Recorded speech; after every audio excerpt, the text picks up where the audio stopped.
Welcome to this New Thinking for a New World podcast of the Thalberg Foundation. Is the COVID pandemic considered global while Ebola was not, because COVID has laid waste to rich countries while Ebola did not? Is the failure of governments that we see almost everywhere actually the failure of citizens for not demanding more of their leaders?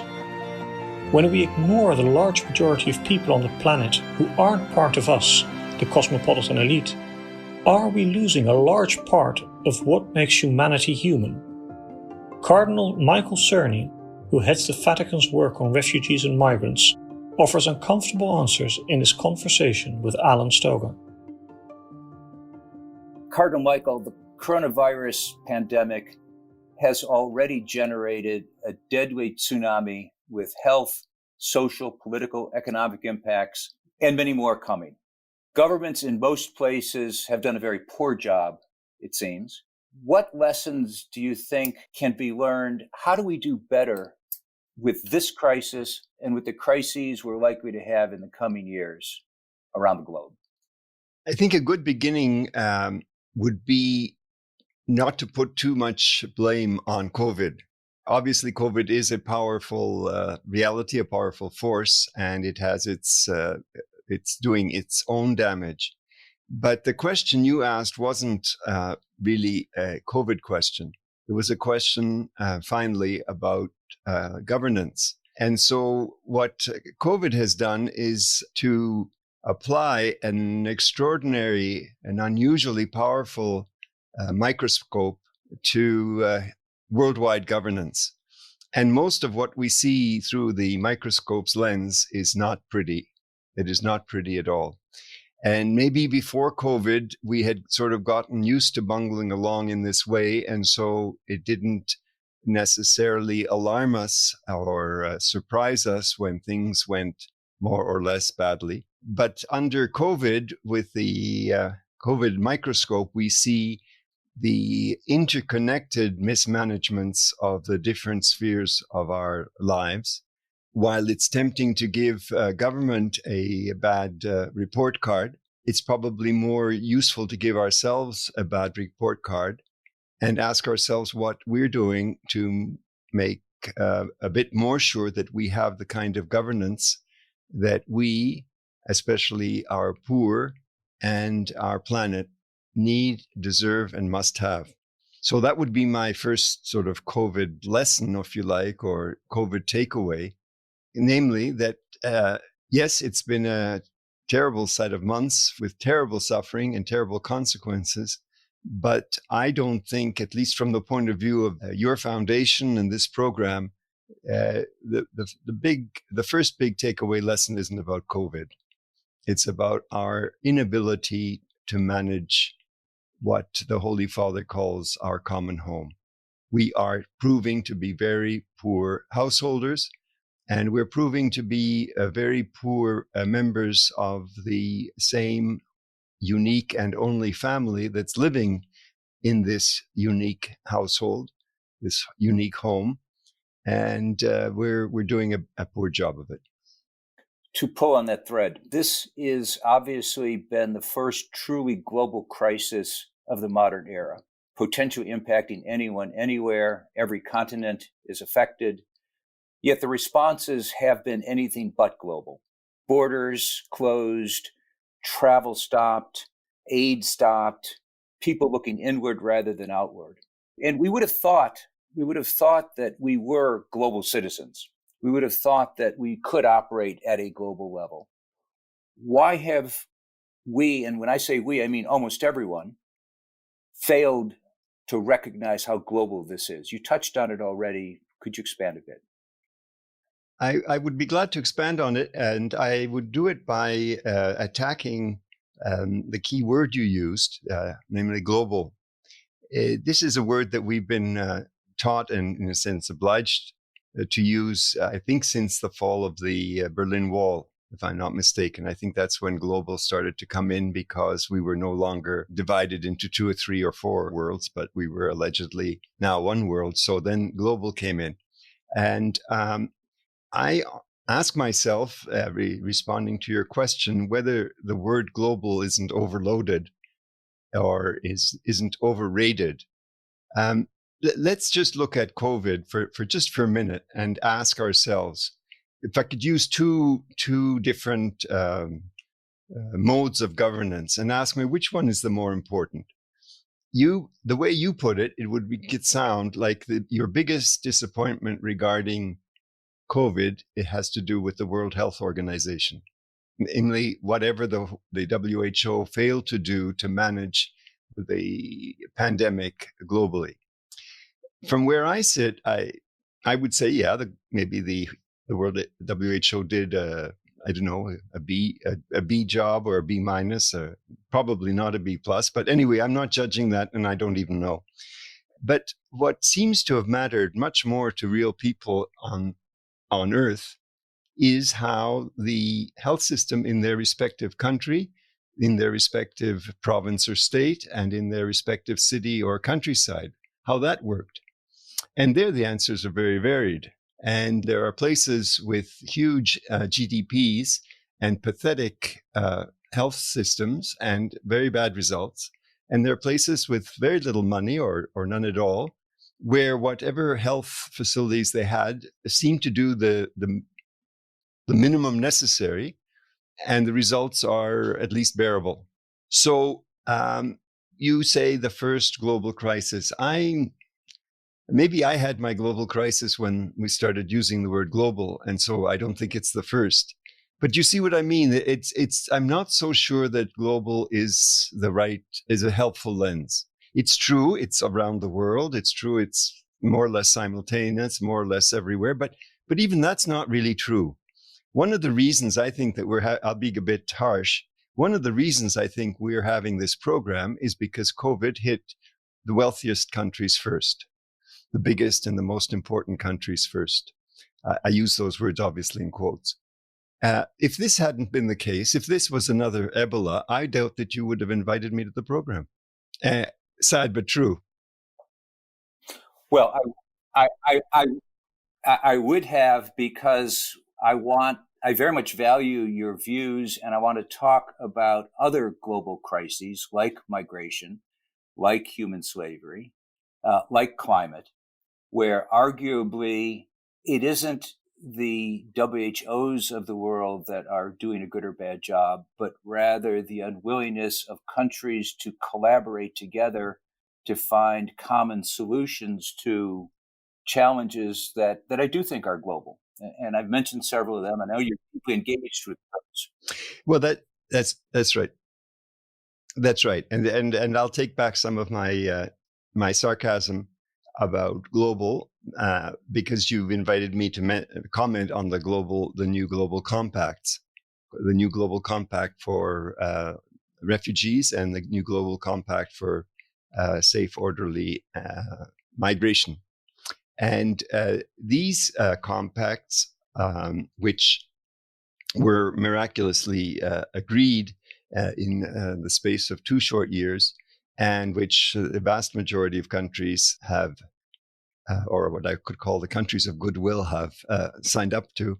And these compacts are frameworks for collaboration. So they address exactly what you were asking about, where you say the word, you want the word global to mean we're cooperating to face the problems which any person with common sense would say are common problems, or general problems, certainly way beyond the limits of any one nation state, beyond the limits of any one continent, and that need to be dealt with on questions of migration and refugees. It's very, very important that countries cooperate. And if they were to cooperate as the 2 compacts foresee and lay out how to do it, and if responsibilities and burdens were shared, which is, I think, the heart of the matter, that we share responsibilities for what are our shared problems, then migration and refugee flows would be much more responsibly, humanely, efficiently, and usefully managed or governed or governanced. Use the word. In other words, they're not to be controlled, but to be managed. The compacts are a good example of, as you said, nations of goodwill, people of goodwill, trying to define solutions. I wonder to what extent those compacts are in fact changing realities. And obviously we have a situation in the Americas, which is different than a situation in Africa and the Middle East, given the current US administration. But I'd even argue that Europe has talked a much better game than they fact executed when it comes to a humane solution or a humane management, much better word, you're right, a humane management of refugee flows and migratory rights. Now, without going towards this country's bad or that country's good, I worry a lot about the gap between diplomatic solutions, Paris is a perfect example on climate, and actual execution of that changes reality. Am I being too cynical? I don't think you're being cynical, but I think if I could just broaden your view a little bit, because I think there's a way of saving the situation, at least partially. This is not going to turn your mind right around, but I think it's a bit of good news hidden in all the chaff and the background noise. The two topics which you've now put on the table, in other words, not only migration but also climate, are both complex, let's say, problematics, which include great risks, great costs, and also great potential for good.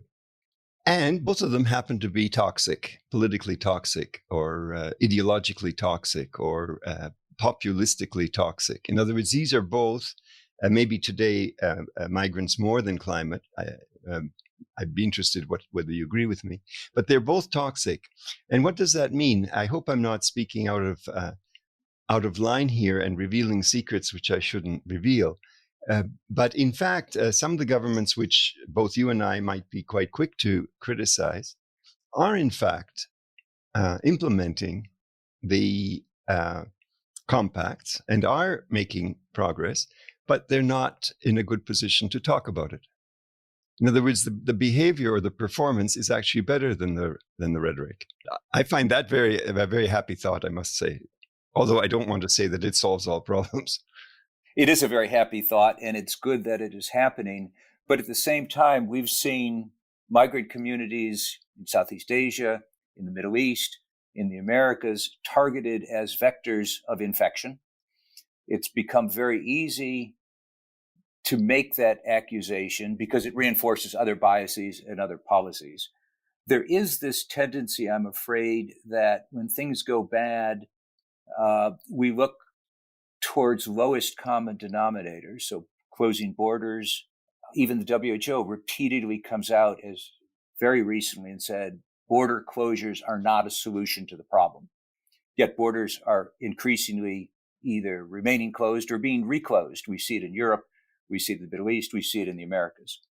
I don't know to what extent COVID has made the plight of vulnerable people on the move worse because they're being used as there's a new form of scapegoating that's added on to what they were already having.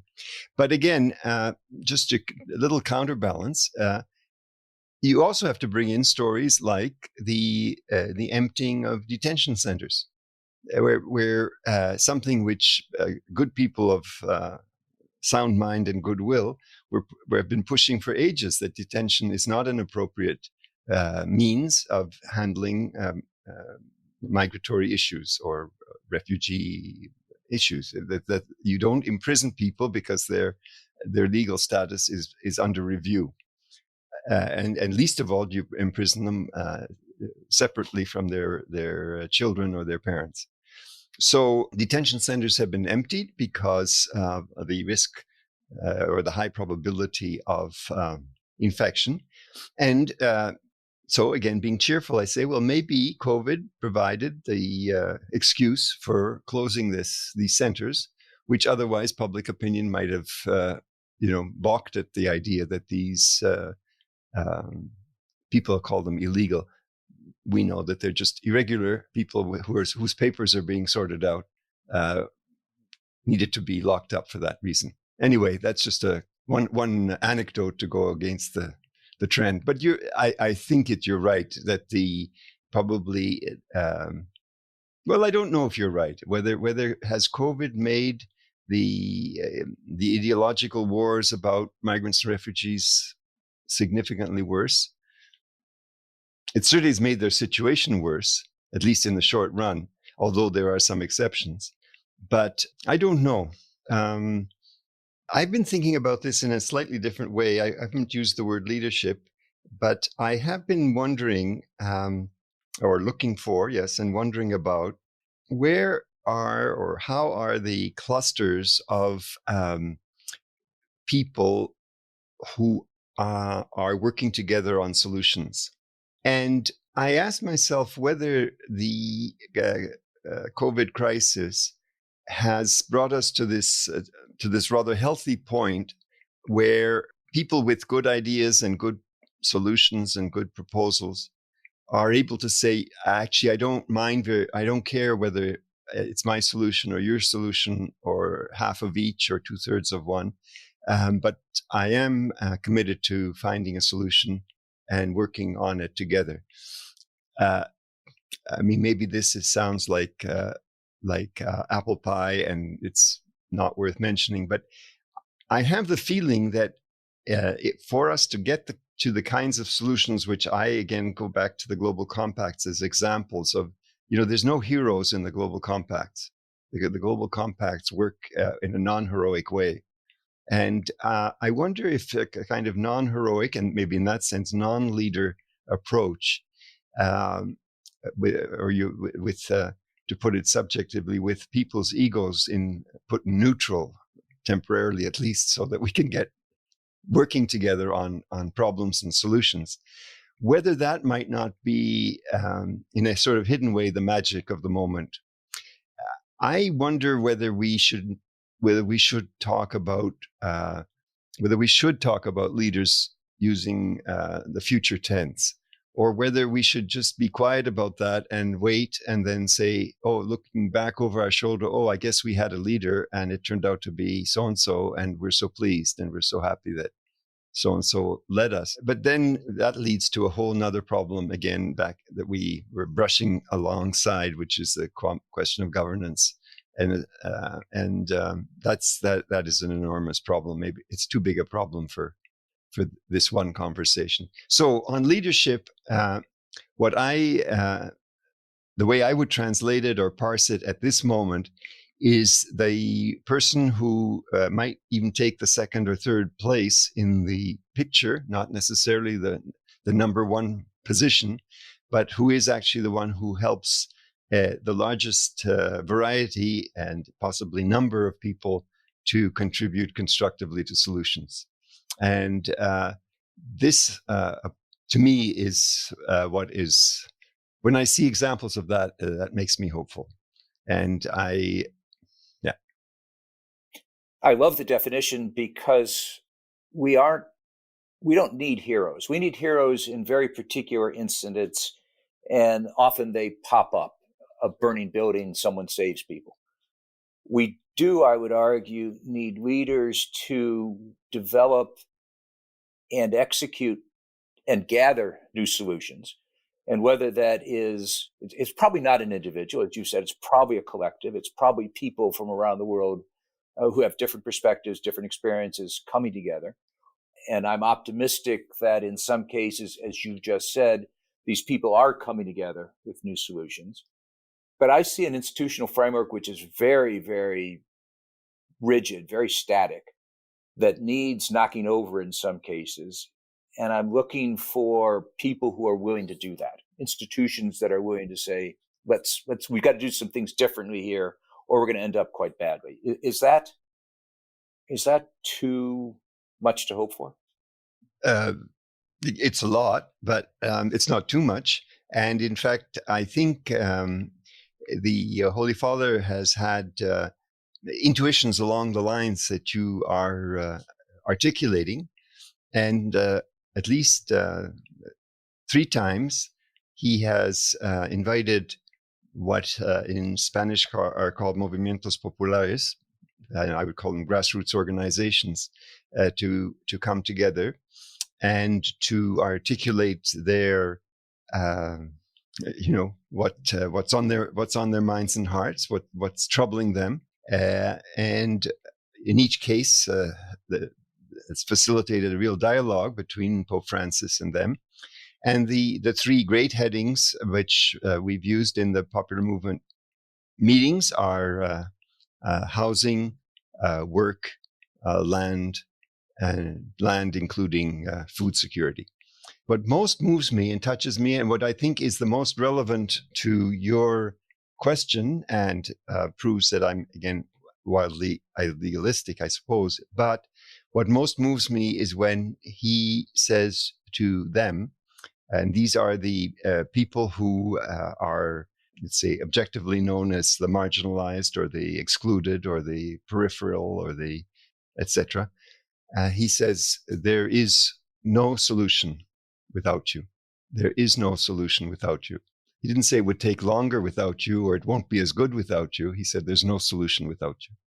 And digesting what that means, I think, is important for us. I say us because I presume, I don't think I'm being harsh, that most of us who are participating and listening and involved in the community around your foundation are privileged people, elite people, very well-off people, proportionately.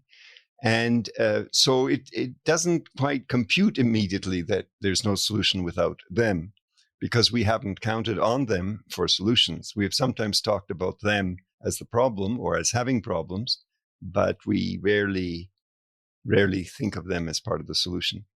And to say that there is no solution without them, I think, is a real topsy-turvy way of seeing things, and I think it's very sound. And so when I see examples of it, again, it cheers me up. How do you not institutionalize that, but how do you broaden that understanding? I personally, I wouldn't broaden it. I would multiply it. Which is what I meant by broadening. How do you get people, and that's one of, if you're being optimistic about COVID and a recognition that everybody is potentially exposed to this. So unless you do indeed, you can't build enough walls. You really do need to have a solution where everyone, including the marginalized, maybe most importantly the marginalized, are engaged with whatever comes out of this.